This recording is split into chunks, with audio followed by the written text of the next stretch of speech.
Okay, round 2. Name something that's not boring. A laundry? Ooh, a book club. Computer solitaire, huh? Ah, sorry, we were looking for Chumba Casino. That's right, ChumbaCasino.com has over 100 casino-style games. Join today and play for free for your chance to redeem some serious prizes. ChumbaCasino.com. No purchase necessary. Void where prohibited by law. 18+ terms and conditions apply. See website for details. With Lucky Land Slots, you can get lucky just about anywhere. Dearly beloved, we are gathered here today to... Has anyone seen the bride and groom? Sorry, we're here. We were getting lucky in the limo and we lost track of time. No, Lucky Land Casino, with cash prizes that add up quicker than a guest registry. In that case, I pronounce you lucky. Play for free at LuckyLandSlots.com. Daily bonuses are waiting. No purchase necessary. Void where prohibited by law. 18+. Terms and conditions apply. See website for details.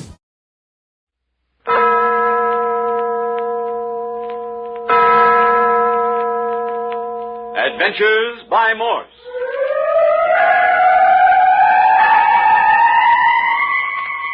Carlton E. Morse presents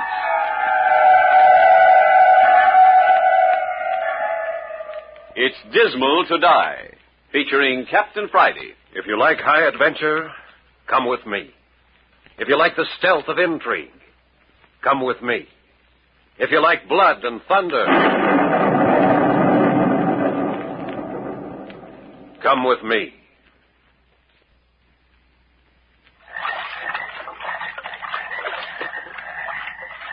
All through the day, Captain Friday and Skip Turner poled their flat-bottomed boat along the crisscross waterways of Dismal Swamp, South Carolina. The girl, Julie Lane, crouched at the bow, directing them through the strangling vines that overhung the creeks and underwater forests of cypress knees, lurking to rake the bottom out of the boat. The jungle blacked out the sun and smothered the swamp in a weird twilight at all times. But they knew it must be close to evening. Captain Friday, you didn't fight your way into the heart of the Dismal Swamp just for the experience. Oh, hardly. We're here in reply to an urgent telegram from Julie Lane. Her young husband had been kidnapped, although the kidnappers hadn't asked for ransom, and she swore she didn't know why he was being held. But she'd found out that messages from the kidnappers were being delivered by a giant dumb Cajun, a descendant of a race of swamp folks as old as white civilization in America. She'd followed him several times to a certain creek bend deep in the swamp, but always lost him. Yeah, for a pretty little southern babe, though, that Julie had her head screwed on right. She figured if we could get to the bend first, we could spot where the dummy went to. Yeah, but we didn't quite make it. The dummy caught up with us, and we had to take cover. By the time we'd rounded the bend, he'd disappeared. Yeah, and right there's where we made our big mistake. Okay, Skip, take over. Well, we left Julie sitting in our boat while we tried to sniff out the dummy's trail. Only we'd no sooner turned our backs than the kidnappers grabbed her, too. And then when we located their hideout, what'd we do but walk ourselves right smack into the arms of a couple of them tough hombres. Captain Friday and Skip woke up hog-tied in a little dark hole of a cabin, and somebody lying on the floor by the wall was moaning faintly. Hey, you reckon that's Julie? I can't tell from here. Them low-down skunks have hurt her. Doggone it. It's blacker here than it was in the swamp. Look at the window, Skip. Night coming on. Listen.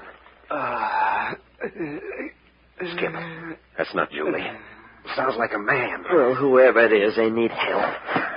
If I can get rolled over off my face. Yeah. Sit up. We can haunch ourselves across the floorboard. Yeah. Gathering the season's finest crop of splinters. Yeah. Wait. I can see him now. Yeah. It's a man, all right. Holy jump. Look at the way they've roped him. I'm looking. Ankles hitched to his wrists behind his back and the rope crossed around his neck. Every move he makes half strangles him. Oh, what a nice party this is. Hold it. He's coming too. Can you hear me, Mr. Lane? Lane? Hey, you think this is Julie's husband? Who else could it be? Well, I reckon I've been thinking so hard about that pretty little black-haired Julie, I clean forgot her husband. You... Careful. Don't budge. You'll choke yourself. But I hurt... No, we're friends, Lane. This is Skip Turner. Yeah, and that's Captain Friday. We come looking for you. Now, don't try to talk. We'll figure some way to get out of this. Sure, we will. But I'd give it pretty if some little birdie'd tell me how. Pocket. Whoa there now. You just keep quiet like the captain Wait, said. Skip, wait. What did you say, Lane? Pocket. Pocket. Something in your pocket? Glass. Uh-oh. Skip, can you shove yourself around and reach into his pocket? Well, I'd sure make one honey of a try. Easy. Don't bump him. I'd sooner bounce a newborn baby on its head. Yeah, there's the pocket. Now, if I can just finagle one of my hands down into it. Hey. Got it? Yeah, a hunk of glass sharp as a razor, too. There she comes. Now, fella, you're going to be loose and nothing flat. Better cut me loose first. We'll need both our hands when we work on him. Now we're done. Okay? Yep, hold still now. I got the glass against the rope. Hey, try sawing your hands up and down whilst I hold it tight. Yeah. I wouldn't be too all-fired energetic if I was you. Not unless you got a hankering to cut your hands off at the wrist. That does it. Yeah, good. I'll take that glass. The rest can wait till the rope's off Lane's neck. There. One more minute. There. Oh, thank you. Now, never mind that. Just lie there and practice breathing. Yeah, just for my ankles. Your next, Skip. Well, that don't make me mad. The wrists. There. And ankles. There we go. Now we'll get you loose, Lane. Yeah, about time, too. Hey, fella, don't them ropes hurt, biting into your flesh? They did it first. I guess I must have passed out from the pain and the choking. But I don't feel anything now. Now try straightening out. All right. Funny, I can't move my legs or arms. How long have they kept you bailed up that way, Lane? Just this afternoon. Uh-huh. Rub his arm, Skip. I'll go after his legs. Sure thing. Hey, what did you do to make them tie you up in knots? Anyhow, start a riot or something? Tried to. Doctor comes here sometimes to lecture me about the super race.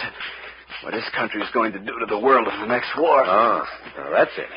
I jumped him, but haven't had much to eat. I was pretty weak. Hey. He didn't like it. They've been starving you, too? Not exactly. The dummy always feeds me when he's here, but the rest of the time, the doctor and Morales don't bother much. Hurts, huh? A little. Good. Circulation's coming back. Hang on, Lane. Be over in a minute. Go ahead. Are Morales and the doctor the only men here in the camp? Except for the dummy. He comes once a week to bring food. No sign of anyone else? Funny you asking that. I've wondered myself. Well, what's that mean? I was only in the big cabin once. The dummy got me out to the edge of the swamp and turned me over to Morales and the doctor at the log cabin. I was only there a few minutes, but I could see they were equipped to take care of a lot more people. It was a pile of stretchers stacked against the wall. But you're certain no one else has been in or out? Positive. My window overlooks the main cabin. I've had nothing to do but look out of it. Now, ain't that nice? 3 of them to 3 of us. Gents, this ought to be a picnic. Yeah, well, one of us is in pretty bad shape. If I can just get my feet under me, I'll be all right. Honest, I will. The pain's almost gone already. Hey, you want to try it? You bet I do. Well, what we're waiting for? Get us that arm, boss. Yeah. Easy now. Okay. Swell. You don't need to hold me. Just let me walk around a little. Watch out you don't stumble in the dark. Keep talking. Why were you brought here, Lane? Well, that's just it, Captain Friday. I can't figure it out. There's been no talk of ransom? No talk about anything, except the doctor's crazy ideas. Once a week, they make me write a note to Dad to prove I'm alive. That's all I know about it. Yeah, but they gotta want something. Something that your father can supply. Could that be it? Honestly, I haven't any idea. There'd have been some sense in kidnapping me when we lived in New York a few years back, but... New York, huh? Well, that explains one thing. I thought y'all lived close to here. But you don't sound like no southern boy to me. No, we were New Yorkers until Dad lost his money. He used to be a wealthy man, a famous sportsman. About all he saved out of the crash was his boat and a little house down here that he used to stop at on his way to and from Florida. Florida?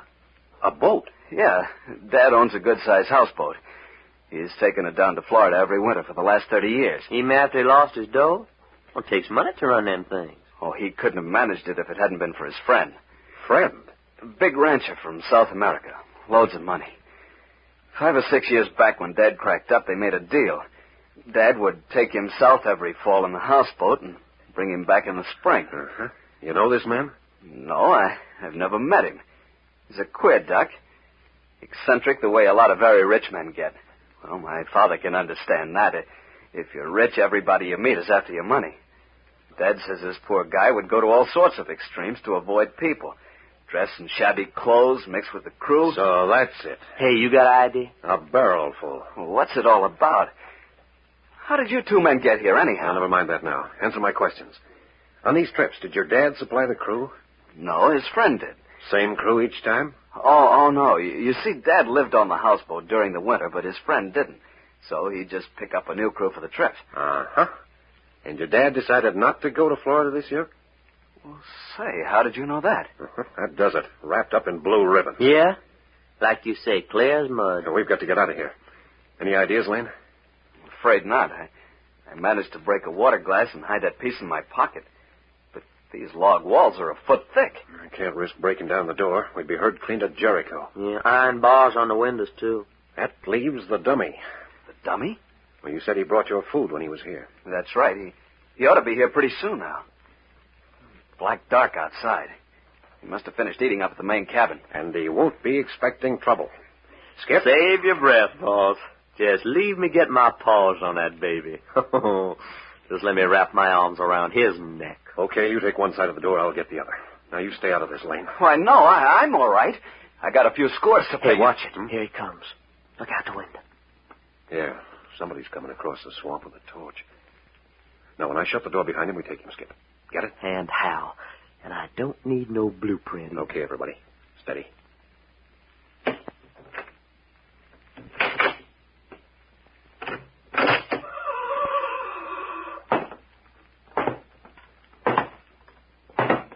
Let's take him. I got him!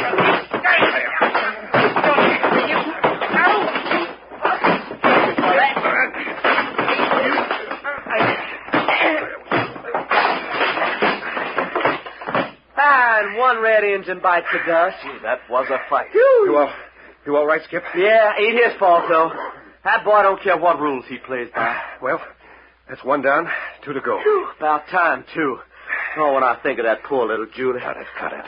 We got enough trouble without the kid going crazy. He doesn't know about Julie. Oh.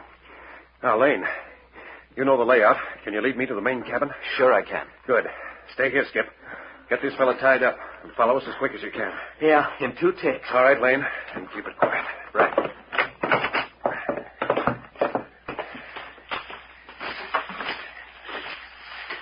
There's a sort of path between the 2 cabins. Better stick to it. Quicksand around. I'm right behind you. Swell. A little lighter out here. Moon coming up. Now, look here, Lane. You asked how we got here. Well, I wondered.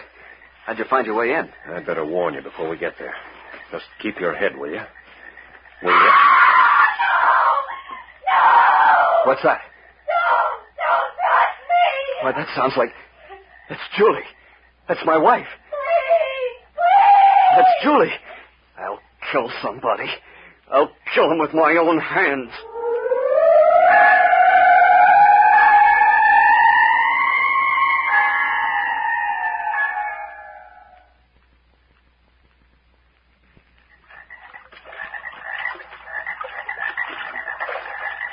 In the desolate heart of Dismal Swamp, Captain Friday and Skip, with the girl Julie, have found the hideout of the kidnappers who nabbed Johnny Lane, her husband.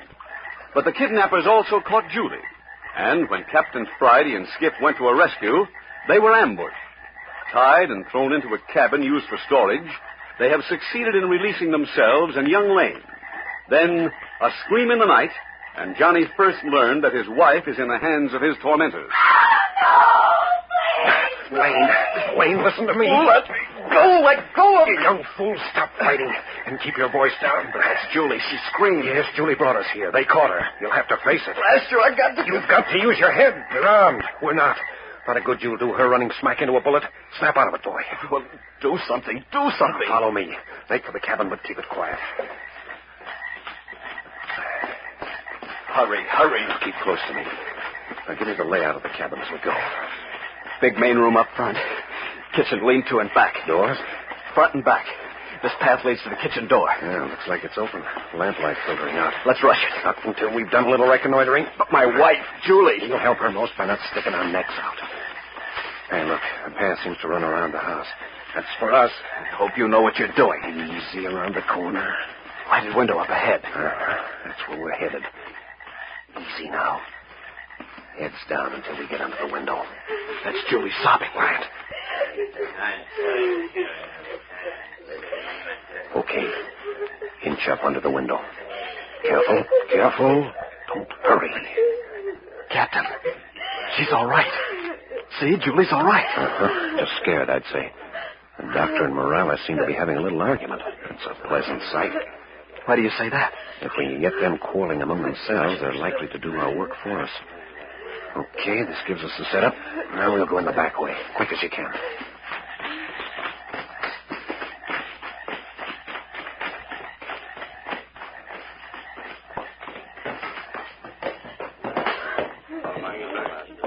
The back door? Yeah, hold it. Yeah, nice of the dummy to leave the back door open for us. That door across the room there opens into the main room. Good. You think we'll be able to hear through it? We'll see. Here we go. Yeah. So far, so good. Can't hear a thing. And we'll have to ease it open. Quiet now. I'm waiting, Morales.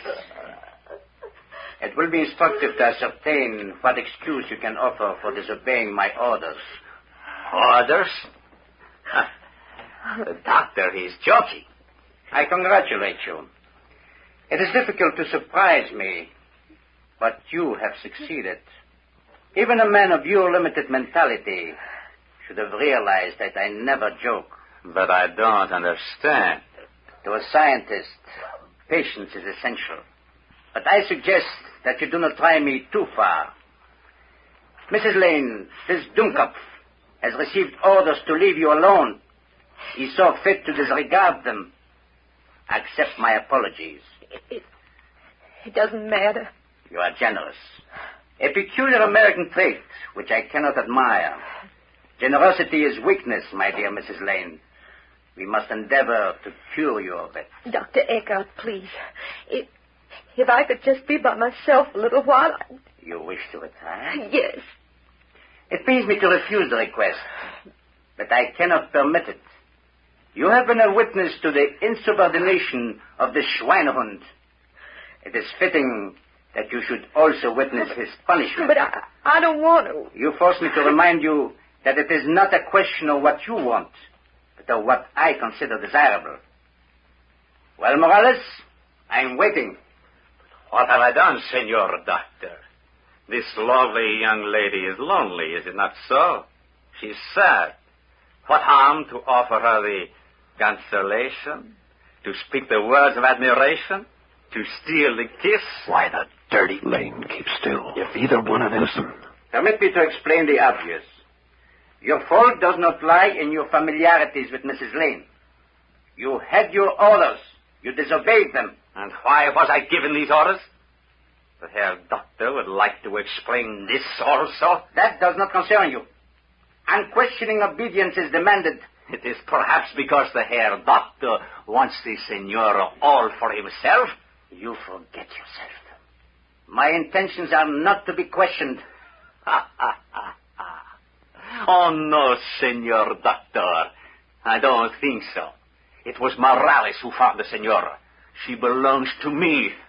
I will keep her. Oh, no. He's got a knife here, but watch the doctor. So, you threaten me, huh? See. The great Dr. Eckhart, always he is right. Do not move, Senor Doctor. If you move, this little knife will flick out like the tongue of a snake. So small, so deadly. That is enough. Your usefulness is ended.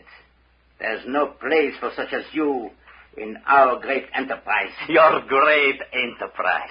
I spit upon it. Always you and your kind make the big noise, The big trouble. Twice you have promised to conquer the world. Twice you are defeated. Now you are finished. My country is never defeated. Nor am I. Upon you also I speak.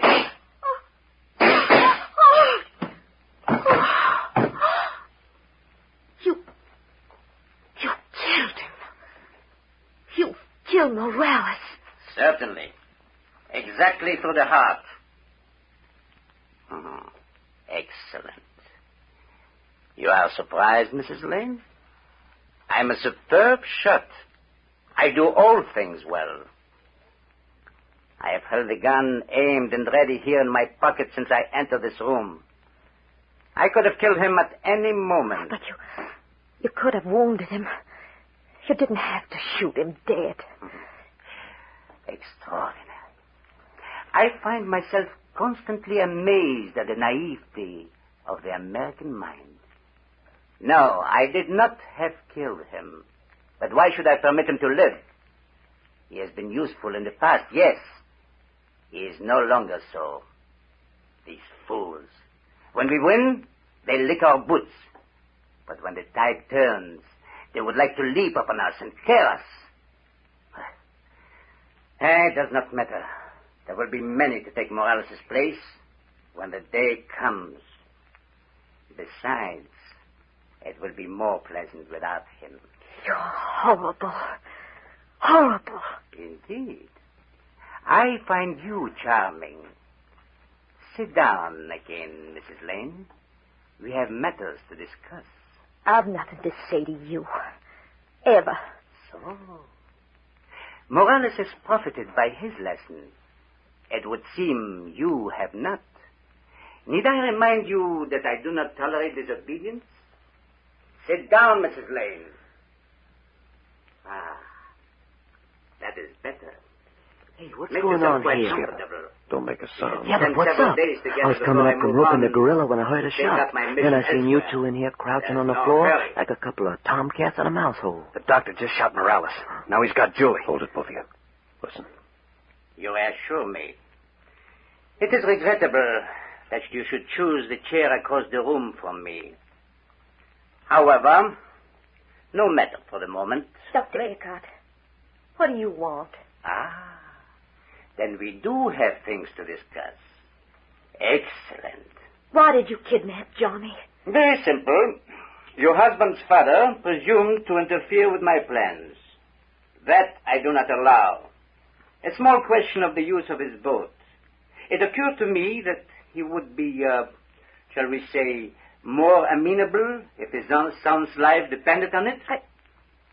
I don't understand. It is not necessary that you should. There has been an absurd evaluation placed upon woman's mentality. That, too, we shall rectify. A woman should be charming, docile. But you let Johnny go if Father Lane does what you wish? That, my dear, depends entirely on you. On me? Exactly. Tomorrow, the dummy will carry certain communications to your husband's father. There will be a brief note from the younger Mr. Lane as proof of his continued existence. You, my dear, will add a line, and I shall send a letter embodying exact instructions. You'll do anything you say? Quite so. These lessons in obedience are salutary, but we must allow him a day or so to prepare his vessel for our little journey, days which might pass slowly except for your unexpected arrival. It will please me to spend this interval of waiting in your company. Dr. Eckhart, if you knew how you made my flesh crawl, if you knew... So, perhaps you would care to consider the consequences of such an attitude. I am a doctor. I am also a surgeon. There are certain operations which I have never been called upon to perform in my career.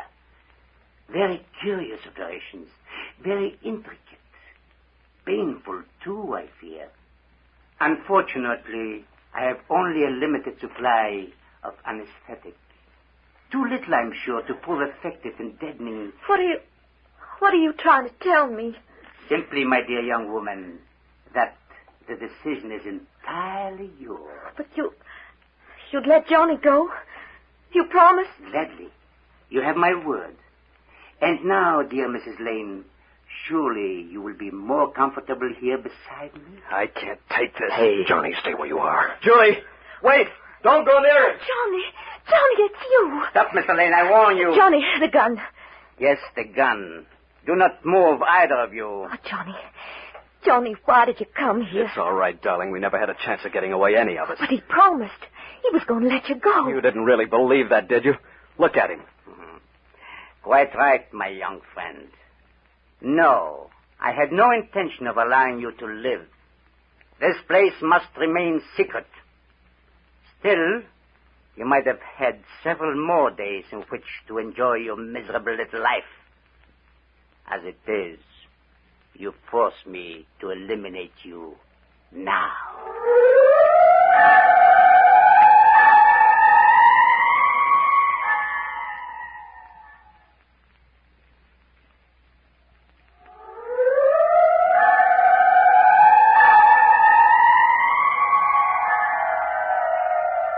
Captain Friday and Skip Turner watch tensely as the doctor lifts his gun against Johnny Lane. Why does the doctor want the Lane boat? Why is he prepared to murder his captives to keep his hideout unknown? You will hear the answer to these questions next week in the closing episode of It's Dismal to Die, entitled Bad Medicine for the Doctor. You are listening to Adventures by Morse.